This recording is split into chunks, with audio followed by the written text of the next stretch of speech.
there are major revolutions underway, not only in energy and conservation and environment and certainly climate change, but also in the media and how we as a population inform ourselves and inform our colleagues. And there are enormous challenges that lie ahead, not only as we confront climate change or global warming, but particularly as we confront the revolution that's underway in the news media and how we responsibly inform our populations. When John was doing his introduction remarks, I was struck that I heard him refer to his panels from last year. I was thrilled to be here last year.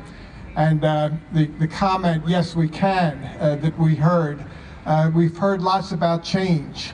And I'll hark back to those comments for just a moment, because I think clearly it is true. Yes, we can, and yes, you can. But I don't think we have yet. I think we can, I think we must, but I don't think we have yet. There are enormous challenges underway in the climate change area that even mentioned, and I think those are critically important. Many of you may be aware that the House of Representatives less than 2 weeks ago passed sweeping legislation to control greenhouse gas emissions. I think Tom Friedman, the columnist from the New York Times, said it best when he said, "I hate this legislation. Let's pass it as soon as we can." It is absolutely critical that Congress this year, in the next 3 to 4 months, pass this legislation, send it on to President Obama for a signature.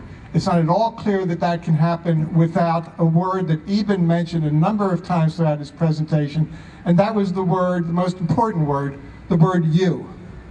You need to let your legislators know in the House and increasingly now in the Senate that it is absolutely critical to pass the Waxman-Markey legislation.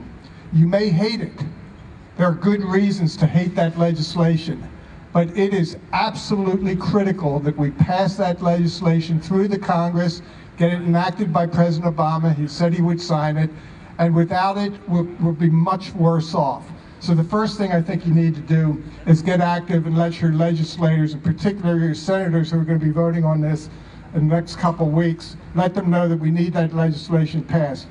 I would say in the context of the green economy and green jobs, that legislation is one key, but it's a top-down approach. We need many bottom-up approaches to stimulate and move forward the green economy, which we clearly must do. I think that it's important that not only in energy and environmental issues, but in our total lifestyle, that this legislation become law and that we move forward with it.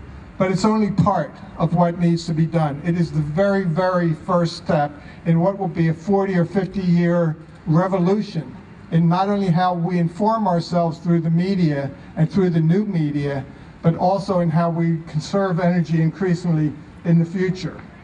I think that, I guess a final comment I would make is that as we look forward to the green economy, the green energy jobs that we need to create, we need to keep two other colors in mind.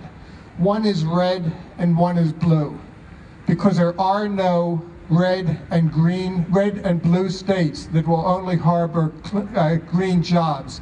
This green job has to be true across red states, across blue states, and there has to come a time, and it's coming, where there will be no more brown jobs.